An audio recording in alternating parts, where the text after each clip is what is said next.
कभी ऐसा लगा है कि अपना ही दिमाग, अपना ही मन सबसे बड़ा दुश्मन बन बैठा है?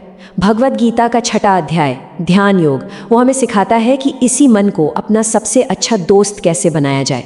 तो चलिए सीधे इसी प्राचीन ज्ञान की गहराइयों में उतरते हैं। आजकल की जो भाग दौड़ वाली जिंदगी है ना, उसमें ये सवाल शायद पहले से कहीं ज़्यादा मायने रखता है।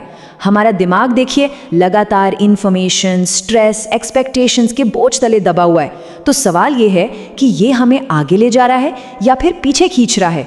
बस ध्यान योग इसी गुत्थी को सुलझाता है। तो चलिए सबसे पहले इसी बात को समझते हैं। गीता के हिसाब से हमारा मन वही हमारे सारे दुखों की जड़ है और हमारे सुख की भी। मतलब ये बिल्कुल एक दोधारी तलवार जैसा है। देखिए, जब मन कंट्रोल में नहीं होता तो वो एक दुश्मन की तरह काम करता है, बेचैन, तनाव से भरा हुआ। पर असली जादू तो तब होता है जब इसी मन को हम साथ लेते हैं। तब यही मन हमारा सबसे बड़ा साथी बन जाता है, एकदम शांत, फोकस्ड और एक ऐसी शक्ति का सोर्स जो कभी खत्म नहीं होती। तो ठीक है, अगर मन को जीतना ही हमारा लक्ष्य है तो फिर उस जीती हुई स्टेट को कहते क्या हैं? गीता में इसे कहा गया है सच्चा योगी बनना। और एक बात साफ कर दूं, इसका कपड़ों या किसी खास लाइफस्टाइल से कोई लेना देना नहीं है। ये तो मन की एक अवस्था है, एक अंदरूनी मास्टरी है। भगवान कृष्ण की परिभाषा देखिए, कितनी सीधी और कितनी पावरफुल है। योगी कौन है? वो जिसने अपने मन को जीत लिया है। मतलब बात सिर्फ फिजिकल आसन करने की नहीं है, बात है अपने विचारों का, अपनी फीलिंग्स का, अपनी इच्छाओं का मालिक बनने की। तो फिर एक योगी के गुण क्या क्या होते हैं? चलिए देखते हैं। पहला, वो अपने काम के रिजल्ट से अटैच नहीं होता। दूसरा, सुख हो या दुख उसका मन स्टेबल रहता है, हिलता नहीं। और तीसरा, जो कि सबसे जरूरी है, वो हर जीव में एक ही आत्मा को देखता है। और जब ये वाली समझ आ जाती है ना, तो जलन और नफरत जैसी चीजें तो अपने आप ही खत्म हो जाती है।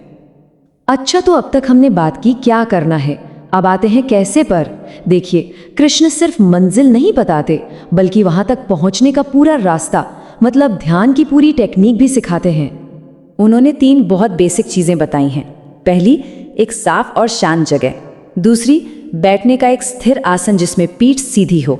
और फिर तीसरी और सबसे जरूरी, अपने मन को एक जगह पर फोकस करना। बस यही है ध्यान की फाउंडेशन। और हाँ, ये डिसिप्लिन सिर्फ मेडिटेशन के वक्त के लिए नहीं है।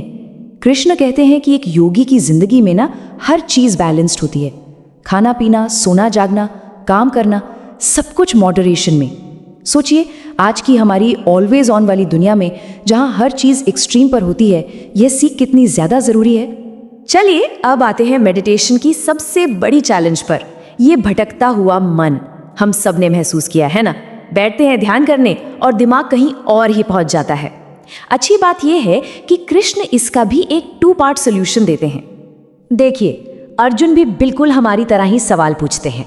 वो मानते हैं कि मन को काबू करना तो हवा को मुट्ठी में करने जैसा मुश्किल काम है। ये सुनकर थोड़ी तसल्ली होती है कि अच्छा, ये प्रॉब्लम सिर्फ हमारी नहीं, ये तो यूनिवर्सल है, सबकी है। और फिर कृष्ण का जो जवाब आता है वो बहुत पावरफुल है। वो कहते हैं, हाँ मुश्किल तो है पर नामुमकिन नहीं। और इसे साधने के लिए 2 चीजें चाहिए। पहला है अभ्यास, मतलब कंसिस्टेंटली पेशेंस के साथ कोशिश करते रहना। और दूसरा है वैराग्य, जिसका सीधा सा मतलब है डिटैचमेंट, यानी उन चीज़ों को जाने देना जो हमारे मन में उथल पुथल मचाती हैं, जैसे रिजल्ट की चिंता, लोग क्या कहेंगे या फालतू की इच्छाएं। तो चलिए अब इस सारी विजडम को अपनी आज की बिजी लाइफ में अप्लाई करने की बात करते हैं। सवाल ये है कि इन सिद्धांतों को हम रोजमर्रा की जिंदगी में कैसे अपना सकते हैं।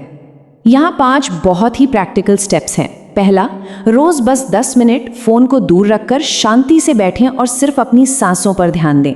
दूसरा, एक डिसिप्लिन वाला रूटीन बनाएं, सोने, जागने, खाने का एक तय वक्त हो। तीसरा, जब भी मन भटके तो उसे डांटने की बजाय प्यार से, धीरे से वापस ले आएं, वही अभ्यास और वैराग्य। चौथा, दूसरों से खुद को कंपेयर करना छोड़ दें। और 5वां, मेडिटेशन से जो फोकस मिलता है उसे अपने काम को बेहतर करने में लगाएं। सुनने में ये छोटे छोटे कदम लग सकते हैं, पर यकीन मानिए समय के साथ ये बहुत बड़ा बदलाव लाते हैं। ये बिल्कुल वैसा है जैसे अपने मन के बगीचे में रोज छोटे छोटे बीज बोना। तो सबसे ज़रूरी बात जो समझने वाली है वो ये है कि मेडिटेशन का असली मकसद सिर्फ कुछ मिनट की शांति नहीं है। इसका असली रिजल्ट है एक स्टेबल माइंड जो हर सिचुएशन में शांत रह सके, काम करने की एक बढ़ी हुई शक्ति और अपने इमोशंस पर पूरा कंट्रोल। तो जाते जाते एक सवाल खुद से पूछने के लिए, ऐसी कौन सी एक चीज है, कोई एक आदत या कोई एक सोच जिसे आज छोड़कर मन का मालिक बनने की इस यात्रा पर पहला कदम उठाया जा सकता है?